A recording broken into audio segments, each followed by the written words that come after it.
Halo teman-teman UB TV, kembali lagi di program Kampus Plus 62.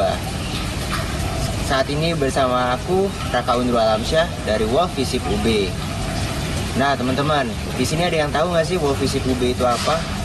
Jadi Wolf Visip UB sendiri merupakan lembaga semi otonom yang bergerak di bidang olahraga, yaitu bola basket di Fakultas Ilmu Sosial dan Ilmu Politik Universitas Brawijaya. Oh iya, kampus Plus 62 menyediakan 8 berita pilihan nih teman-teman, yang ada di kampus Malang, Bandung, Semarang, dan Makassar. Nah tentunya sangat menarik kan untuk disimak. Yuk mari kita simak yuk.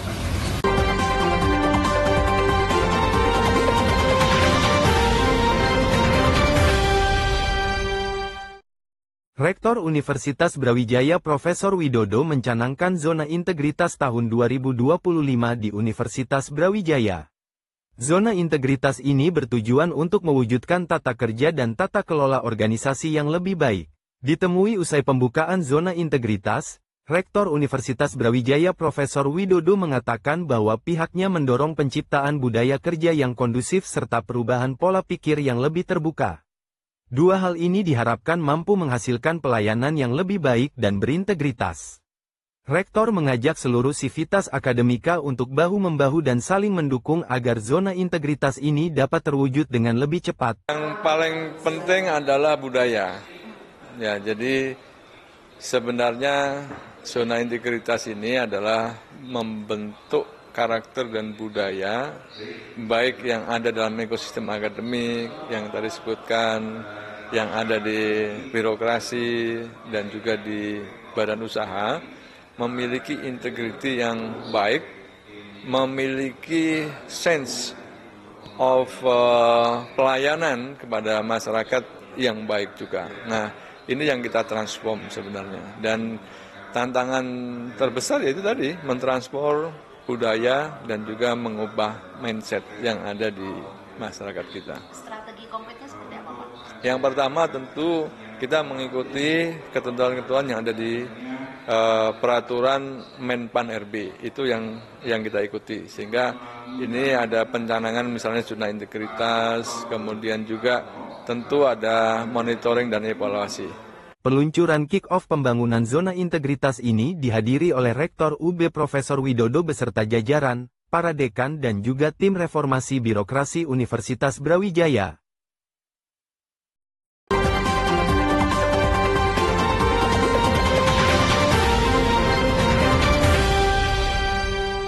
Pemirsa, 55 pelari Napaktilas Raden Wijaya 2025 telah tiba di Universitas Brawijaya Malang. Setelah menempuh rute sejauh 70 km dari Pendopo Agung Trowulan Mojokerto melewati Cangar, para pelari ini terdiri dari 22 perempuan, 33 laki-laki, dan 3 guru besar, yakni Profesor Sukir Marianto, Profesor M. Sasmito Jati, dan Profesor Sri Suhartini. Meskipun menghadapi medan yang cukup besar dan penuh tantangan, baik fisik maupun mental, semangat para pelari tetap tinggi hingga mencapai garis finish. Napaktilas Raden Wijaya ini tidak hanya menjadi ajang olahraga, tetapi juga membawa misi kemanusiaan. Pemirsa, Napaktilas yang juga merupakan kertiran ini berhasil menggalang donasi senilai Rp59.684.515. Dana tersebut akan disalurkan untuk mendukung pendidikan mahasiswa difabel di Universitas Brawijaya. Selanjutnya, para pelari akan disambut dalam rapat senat terbuka Dies Natalis ke-62 Brawijaya yang digelar di Gedung Smantakrida. Saya Abel Salsabila dan Yordan melaporkan untuk UB TV.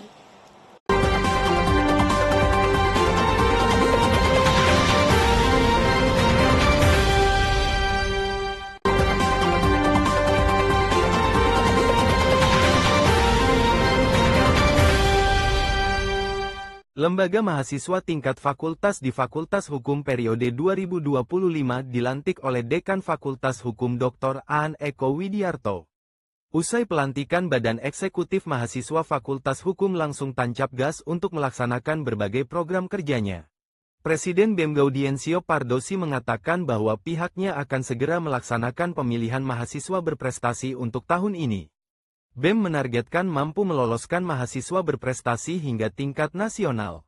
Untuk itu pihaknya sudah berkoordinasi dengan berbagai pihak agar pemilihan ini dapat berjalan dengan sukses. Menjawab bagaimana pertanyaan hari ini mengenai program urgent apa yang kemudian akan kami kerjakan, yakni adalah program pemilihan mahasiswa berprestasi. Beberapa waktu lalu kami sudah melakukan rapat dengan pihak rektorat terkait dengan bagaimana linearisasi antara pihak universitas dengan fakultas terkait dengan pemilihan mahasiswa berprestasi.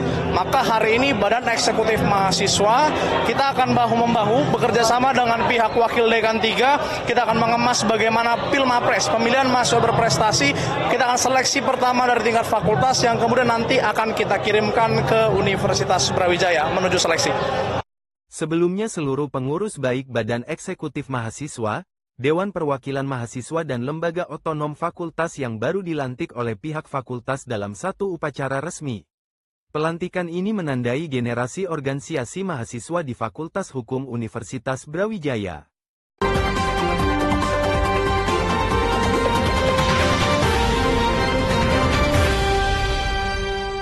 Dalam upaya mendukung pendidikan tinggi, Bank Syariah Indonesia yang diwakili Deputi Funding Transaction PSI Region 7 Semarang, Tony Budi Kartono dan didampingi Dr. Wafda Vivit Iziana Sehmah dari Universitas Semarang, memberikan bantuan beasiswa secara simbolis kepada 20 mahasiswa USM. Dalam kesempatan tersebut, Dr. Wafda Vivit Iziana SHMH memberikan apresiasinya pada BSI atas kontribusinya pada USM mengenai pemberian beasiswa kepada mahasiswa berprestasi yang mengalami kendala pada finansial, dan berharap dengan adanya beasiswa ini, mahasiswa bisa semakin semangat dalam menempuh pendidikannya di Universitas Semarang. Dari BSI gimana? Alhamdulillah harapannya beasiswa ini kan beasiswa untuk mahasiswa berprestasi, namun terkendala masalah finansial. Harapannya dengan beasiswa ini mahasiswa semakin semangat untuk studi ya, dan dapat melanjutkan perkuliahannya lebih maksimal lagi. Mungkin selain dari BSI ada yang itu apa namanya, minta bantuan-bantuan, ada yang memberikan bantuan lagi nggak? Bantuan lagi? Oh, selama ini dari BPAP memang masih di BSI Maslahat. Sementara itu, Tony Budi Kartono Deputi Funding Transaction PSI Region 7 Semarang mengungkapkan harapan dari beberapa program yang dimiliki BSI dapat memberikan manfaat bagi sivitas akademika yang ada di USM. Salah satunya mengenai program kerjasama finansial. Jadi alhamdulillah hari ini telah diserahkan secara simbolik ya, beasiswa untuk 20 mahasiswa USM. Beasiswa ini diberikan untuk mahasiswa yang tidak mampu dan juga memberikan prestasi yang baik. Jadi dari BSI memang kita punya anggaran, namanya anggaran zakat ya, yang kita salurkan melalui BSI Maslahat. Anggaran ini diharapkan bisa membantu perguruan tinggi ya, untuk bisa mendonasikan kepada mahasiswa-mahasiswa yang sangat membutuhkan. Ya, diharapkan oleh kita bahwa BSI bisa memberikan kontribusi terbaik ya, untuk USM, untuk bisa meningkatkan kualitas dan kuantitas dari perguruan tinggi tersebut. Demikian, terima kasih. Assalamualaikum warahmatullahi wabarakatuh. Baik Pak, mungkin selain beasiswa yang di bidang scholarship ini, apakah BSI punya bantuan-bantuan di bidang lain Pak? Ya, kita ada beberapa program. Jadi kalau bantuan beasiswa itu kan bagian dari BSI sebagai sahabat sosial. Tapi kita juga ada sahabat spiritual dan sahabat finansial ya. Jadi selain bentuknya beasiswa, kerjasama dengan perguruan tinggi ini banyak. Salah satunya juga ada magang untuk mahasiswa ya. Kemudian juga ada bantuan-bantuan atau kerjasama finansial dengan perguruan tinggi seperti pembiayaan untuk perguruan tinggi, kemudian membantu mengelola sistem pembayaran perguruan tinggi. Nah, insya Allah mudah-mudahan ini bisa dikolaborasikan juga dengan USM dari BSI. Insya Allah untuk kerjasama finansial ini nanti kita akan coba kolaborasikan dan bicarakan lebih jauh gitu ya. Intinya bahwa BSI berharap bisa memberikan manfaat setinggi-tingginya, sebanyak-banyaknya untuk kalangan sivitas akademika dari USM. Terakhir Pak, mungkin harapannya Pak setelah diberikan bantuan ini gimana Pak untuk kedepannya Pak? Nah, harapannya mudah-mudahan yang pasti yang pertama bermanfaat ya bantuan kami. Yang kedua mudah-mudahan masyarakat USM, sivitas akademika USM bisa lebih mengenal BSI sebetulnya ya, salah satu tujuan kita. karena kita punya amanah untuk lebih meningkatkan literasi tentang perbankan syariah.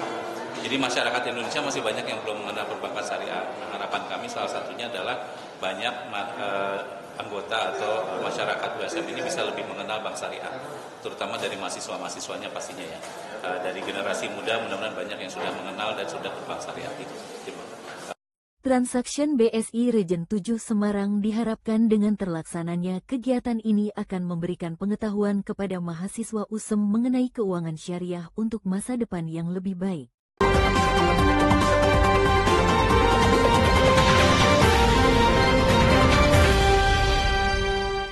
Baik pemirsa, saat ini saya sedang ada di Water Station 2, jadi kita ada di wisata air Balekambang atau tempat pemberdayaan yang kedua. Dan para pelari sama, jadi mereka akan berhenti sejenak untuk mengambil minum dan sebagainya. Dan di sebelah saya sudah ada salah satu pelari yang ini jauh-jauh datang dari Jakarta. Mas Dilan, Sekjen Ikatan Alumni UB. Mas, gimana Mas? Alhamdulillah, so far so good. Masih selamat. Saya ingin tanya Mas perasaannya. Yeah. Jadi ini kan jalannya mulai menanjak ya, mulai menanjak walaupun belum menanjak banget ya, tapi sudah terasa. Nah, dari WS1 sampai WS2 itu seperti apa Mas tantangannya? Sebenarnya tidak full tadi dari WS1 ke WS2 gitu, karena kita termasuk, saya dan Prof. Suki termasuk pelari yang di belakang. Jadi baru sekitar 2-3 km akhirnya kita memutuskan untuk ikut kendaraan. Tapi sudah mulai lebih menantang lah ya dibandingkan dengan yang dari start ke WS1. Tanjakan sudah mulai dan badan sudah mulai capek juga gitu ya.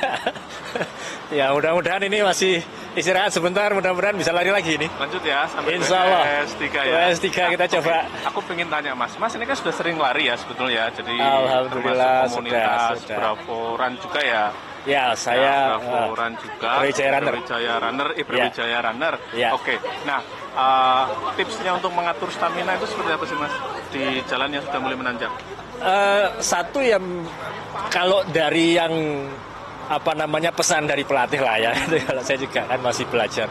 Jadi yang kita harus kelola itu pasti adalah ya jangan memaksakan diri untuk mengejar cepat gitu. Biasanya kan kita diminta untuk lari dalam istilahnya pace yang stabil di zona detak jantung yang istilahnya itu aerobik gitu ya, supaya tidak terlalu banyak menghabiskan nafas gitu. Jadi langkah kecil-kecil, kemudian teratur, nafas disesuaikan dengan langkah, ya kira-kira seperti itulah. Oke, gitu. Baik Mas Dilan, sukses ya. Siap, terima kasih Mas Siti, terima kasih.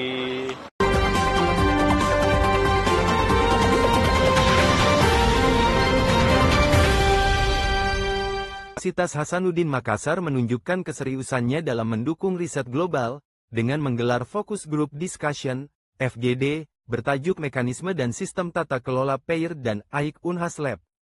Kegiatan ini berlangsung di lantai 8 Rektorat Universitas Hasanuddin.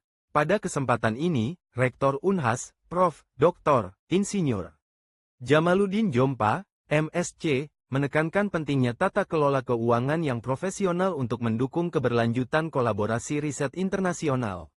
PAIR atau Partnership for Australia-Indonesia Research, menjadi salah satu program unggulan yang mempertemukan peneliti dari Indonesia dan Australia, untuk bekerja sama dengan pemerintah daerah.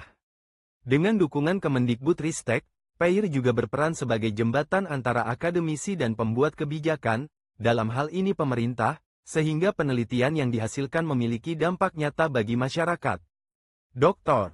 Nana Saleh, Direktur AIK Unhas Lab, menyoroti pentingnya memperkuat sistem keuangan untuk mempermudah akses bagi peneliti dan meningkatkan transparansi dalam pengelolaan dana riset. Bagaimana mengelola pendanaan PAIR? PAIR ini Kemitraan Riset Indonesia Australia yang merupakan bermitra dengan 19 universitas dari kedua negara. Tujuan hari ini adalah bagaimana memperkuat sistem keuangan yang profesional untuk manajemen pengelolaan dana riset di Unhas, dan ini sebagai pilot study untuk kita bagaimana Unhas bisa memanage dana-dana seperti ini untuk memperkuat Unhas ke depannya.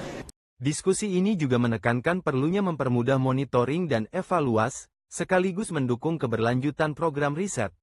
Sistem yang dibangun diharapkan mampu menjadi mode, sekaligus meningkatkan daya saing Universitas Hasanuddin di kancah global. Jamaluddin Jompa menutup diskusi dengan menekankan untuk terus mendukung riset inovatif. Ia berharap riset yang dihasilkan dapat membawa perubahan besar bagi masyarakat. Dari Makassar, tim liputan Unhas TV melaporkan untuk UBTV.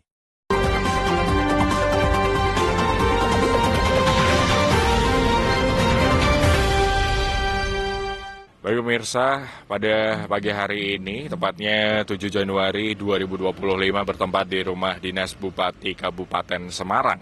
Saya tengah mengikuti rangkaian prosesi di mana Universitas Semarang melepas 441 mahasiswa kuliah kerja nyata pembelajaran dan pemberdayaan masyarakat atau kerap disebut KKN PPM yang ke-25 tentunya di Kabupaten Semarang. Dan hingga kini berdasar data yang kami dapatkan, total sebanyak 768 mahasiswa ini terbagi ke dalam dua kategori kuliah kerja nyata atau KKN, yaitu KKN tematik dan KKN PPM. Untuk di Kabupaten Semarang sendiri, Universitas Semarang menerjunkan 441 mahasiswanya yang akan disebar ke dalam dua kecamatan, yaitu Kecamatan Ungaran Timur dan Ungaran Barat. Dan sejauh ini berdasarkan informasi yang kami dapat juga, total sebanyak 21 desa atau kelurahan akan menjadi lokasi pelaksanaan KKN para mahasiswa Universitas Semarang ini yang akan berlangsung selama 1 bulan hingga 5 Februari 2025 nanti. Dan tentu saja sepanjang perjalanannya nanti di akhir masa KKN juga mahasiswa ini akan mengadakan rangkaian expo yang akan diperkirakan akan digelar pada 1 Februari 2025. Tadi juga Rektor Universitas Semarang menyatakan bahwa Universitas Semarang ini membuka diri dengan mengusung visi tumbuh bersama dengan daerah-daerah yang berada di lingkungan sekitar Universitas Semarang. Universitas Semarang atau USM ini membuka kolaborasi untuk dapat bersama-sama meningkatkan kesejahteraan masyarakat dan berkolaborasi dengan pemerintah setempat tentunya. Dan hal ini menjadi sebuah visi yang juga terus digaungkan Universitas Semarang dalam menjalankan Tridharma Perguruan Tinggi. Dan tentu saja pemirsa dapat Anda saksikan di belakang saya, ini sedang berlangsung prosesi penandatanganan dan juga penyematan jaket dan juga topi sebagai tanda dimulainya prosesi KKN yang akan berlangsung selama 1 bulan lamanya. Saya bersama Pak Wakil Bupati Semarang, selama pemerintah daerah Kabupaten Semarang, terima kasih kepada beliau Bapak Rektor, USM, dan juga seluruh wakil rektor dan juga dosen pendamping atau pembimbing dan juga seluruh mahasiswa, karena Kabupaten Semarang menjadi tempat untuk pelaksanaan KKN PPM yang ke-25 di tahun 2024-2025 ini. Tentunya kami sangat berharap untuk bisa bersama-sama dengan masyarakat Kabupaten Semarang, terutama di wilayah Kecamatan Ungaran Barat dan Ungaran Timur. Yang kedua juga mendampingi masyarakat dalam rangka upaya pengentasan kemiskinan, terutama kemiskinan ekstrim, kemudian juga stunting, kemudian juga bagaimana berusaha mengedukasi masyarakat untuk meningkatkan kesejahteraan masyarakat. Kemudian juga tadi ada inovasi paten terkait dengan pipa untuk resapan, ini sangat luar biasa. Kemudian di daerah wilayah Ungaran Timur, ada di desa Kawengen, ada di desa Mluweh, dan juga di desa Kalikajen, ini masih ada yang kekurangan air bersih. Harapan kita nanti dengan inovasi ini juga bisa diterapkan di desa-desa atau dusun-dusun yang kekurangan air bersih. Kami mengucap terima kasih, semoga kerjasama yang baik ini untuk terus dilanjutkan sebagai depan anak-anak kita, teman-teman kita mahasiswa menjadi orang-orang yang sukses semuanya. USM semakin maju, semakin berkembang, dan juga kesejahteraan masyarakat Kabupaten Semarang juga semakin meningkat. Dan mungkin itu saja yang dapat kami laporkan secara langsung dari Rumah Dinas Bupati Kabupaten Semarang. Tentunya kembali ke studio.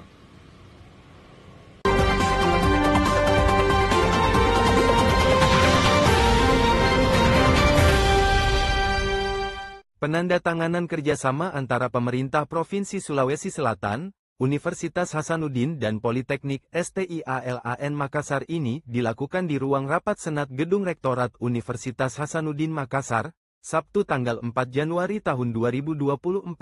Hadir dalam penandatanganan itu, penjabat Gubernur Sulawesi Selatan, Prof. Dr. Zudan Arif Fakrullah, SHMH, penandatanganan sejumlah perjanjian kerjasama PKS strategis itu terkait penyelenggaraan pendidikan afirmasi, yang bertujuan untuk memperluas akses pendidikan bagi ASN dan masyarakat Sulsel. Agenda tersebut meliputi penandatanganan PKS antara Pemprov Sulsel dan Universitas Hasanuddin, yang dilakukan Rektor Universitas Hasanuddin, Prof. Dr. Insinyur Jamaluddin Jompa MSc. Selain itu, juga dilakukan penandatanganan kesepakatan bersama antara Pemprov Sulsel dan Politeknik STIALAN Makassar yang dilakukan Direktur Politeknik STIALAN Makassar, Dr. Sulaiman Fatah MSI, mengenai pelaksanaan Tridharma Perguruan Tinggi. Dan juga terkait pengembangan kapasitas sumber daya manusia di Sulawesi Selatan. Hari ini pemerintah provinsi mengadakan kerjasama untuk pengembangan SDM bagi pemerintah provinsi dan masyarakat Sulawesi Selatan. Hari ini kita tandatangani dengan Unhas dan dengan Poltek LAN.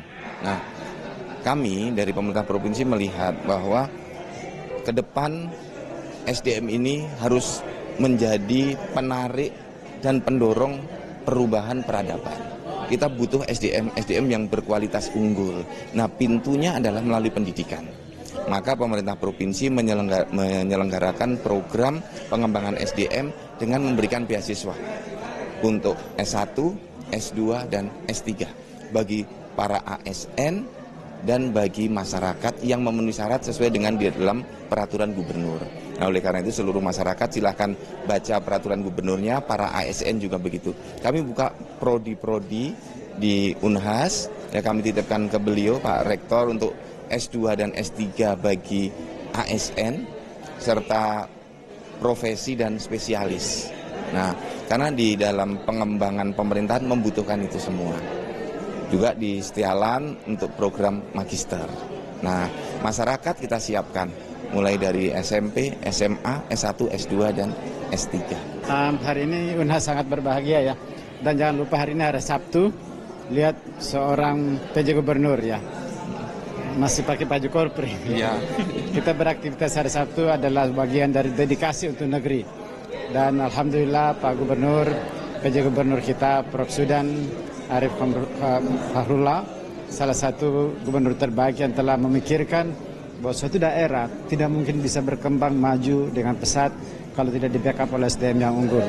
Ini adalah secara simbolik dan mudah-mudahan Unhas dan juga Politeknik Setialan dan seluruh universitas yang ada di Indonesia saya kira akan menjadikan ini sebagai contoh untuk kita semua berkolaborasi. Kami akan mensupport Pemprov, akan mensupport Pemda dan mensupport negara ini dalam rangka menuju Indonesia Emas 2045 insya Allah. Indonesia bisa.